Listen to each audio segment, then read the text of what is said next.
네, 안녕하세요. 황금거북이 하면 저평가 배당주 분석은 황금거북이 일과 공부 때문에 가지 못했던 한국으로 휴가를 떠납니다. 떠나기 전 오르는 업종 주식은 상승할 이유가 있는데요. 과연 어떤 종목일까요? 오늘도 황금거북이와 함께 공부를 시작해 보겠습니다. 꼬북꼬북 가시죠. 2023년 7월 20일 건강관리기술에서 상한가를 간 종목을 제외하면 해운사, 무역회사, 항공사, 포장재 모두 무역과 관련 있는 업종입니다. 왜 이 주식들이 올랐을까요?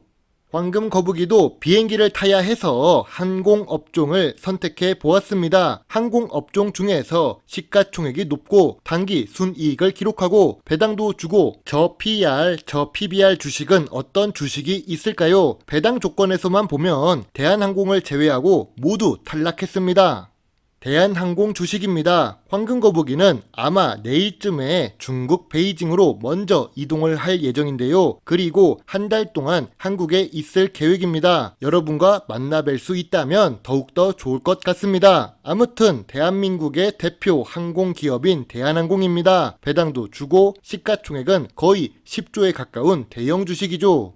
대한항공은 예전부터 수익을 잘 낼 것 같았지만 실제로는 그렇지 않았습니다. 물론 5년 연속 영업이익은 기록하고 있는 중인데요. 매출액 변동이 높습니다. 2020년에 7조로 줄어들었지만 2021년부터 다시 10조에 가까워지며 회복되는 모습이 보입니다. 2022년에는 해외여행으로 보복 소비를 다닌다는 말이 있을 만큼 매출액과 영업이익, 단기순이익 모두 크게 개선되고 있네요. 영업이익과 단기순이익이 크게 상승했다는 점에서 이전의 손실을 이해할 수 있습니다.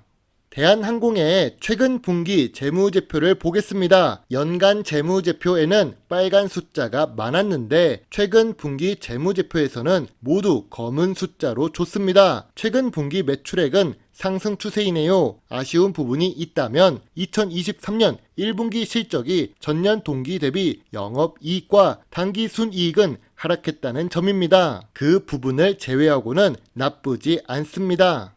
운송 서비스라고 할 수 있는 항공업종입니다. 이런 업종은 미래 성장성이 높을까요? 예전에 음속을 돌파하는 항공기가 나오기도 했지만 우리는 여전히 보잉사의 항공기를 이용합니다. 수요와 공급, 가격 측면이 산업에서 중요하기 때문이죠. 아무리 혁신적인 기술이 나와도 상업성이 떨어진다면 기업은 사용하지 않을 테니까요. 그래도 2021년부터 상승 추세로 전환된 모습이라 다행인 대한항공입니다. 그러나 여전히 황금거북이 투자 기준 중 하나인 부채 비율이 100% 이상이고 유보율도 낮습니다. 재무 안정성은 조금 아쉽네요.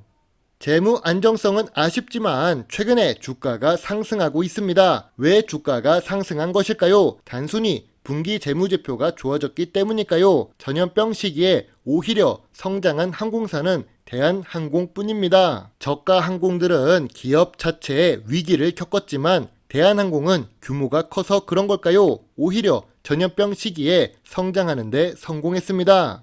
그럼 주가가 상승한 이유가 무엇일까요? 첫 번째 이유로는 전염병 이슈가 끝나서 여행 테마가 상승하는 것일 수도 있습니다. 두 번째 이유는 바로 이겁니다. 대한항공과 아시아나 합병이 성공해야 되는 이유를 길게 설명했지만 황금거북이는 이렇게 생각합니다. 장거리 노선에서 경쟁할 필요가 없다면 어떻게 될까요? 당연히 기업 입장에서는 알짜 노선이 될 것입니다. 예전에 황금거북이가 몽골 여행을 가려고 할 때도 유난히 항공료가 비쌌던 이유가 있었는데요. 대한항공 혼자 하는 노선이었으니까요. 아무튼 대한민국을 대표하는 항공사 두 곳이 합병을 하면 시장 점유율이 더 높아지겠지요. 대한항공 입장에서는 중요한 투자 포인트가 될 수 있습니다.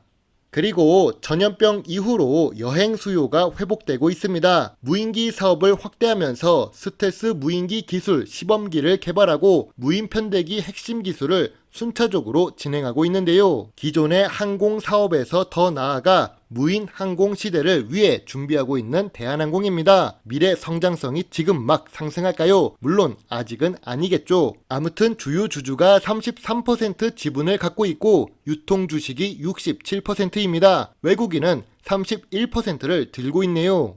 배당 주식을 좋아하는 외국인이 대한항공을 왜 투자하는 걸까요? 혹시 배당을 많이 주기 때문일까요? 아닙니다. 대한항공은 배당 성향이 20% 이하입니다. 배당률도 낮지요. 2022년부터 배당을 시작하고 있습니다. 황금거북이가 그동안 투자하지 못했던 이유 중 하나는 배당을 주지 않았기 때문이겠죠.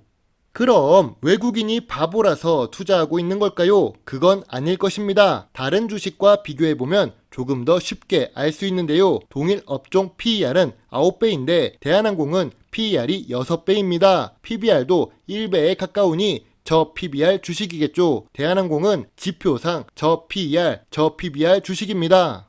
대형 주식이자 항공업 대장 주식인 대한항공입니다. 그나마 경쟁사로 제주항공이 있지만 시가총액은 1조 수준이지요. 10조에 가까운 대한항공에 비교하면 큰 차이가 있습니다. 항공사는 최근에 전염병 이슈가 끝나고 상승 추세로 전환되고 있습니다. 그리고 ROE가 높고 PER은 낮고 PBR이 낮아서 지표상 저평가 주식입니다. 또한 항공사의 실적이 개선되는 이유 중 하나는 항공유의 가격이 하락했기 때문입니다. 최근 24개월의 항공유 움직임을 보겠습니다. 2022년에 고점을 찍었던 항공유는 2023년에 많이 하락했는데요. 그만큼 이익이 개선될 수 있었겠지요. 이러니까 외국인이 한 달 내내 매수 우위를 기록했던 것입니다. 기관 투자자도 거의 한 달 내내 매수하고 있는 중인데요. 덕분에 한 달 동안의 주가는 23,000원에서 26,000원으로 10% 이상 상승했지요. 그래서 현재 주가는 저평가 구간이라고 보기는 어렵습니다. 여행 수요가 회복되었습니다. 요즘 유튜브에서 해외여행 브이로그를 많이 볼 수 있는데요. 아시아나 합병 이슈도 곧 결과가 나올 것입니다. 그리고 항공유도 가격이 안정되고 있지요. 2019년 저점이 15,000원이지만 단기 순손실을 기록했던 시기입니다. 오히려 전염병 시기에 성장한 항공사가 되었지요. 전염병 시기처럼 어려운 시기에는 덩치가 커야 잘 생존할 수 있습니다. 물론 현재 주가는 저점 구간도 아니고 저평가 구간도 아니라고 생각합니다. 주식은 남들보다 덜 물리는 주가에 매수하는 것이 좋겠죠. 불 붙으면서 오르는 주가를 함께 매수했다가 계좌가 불타 없어질 수도 있으니까요.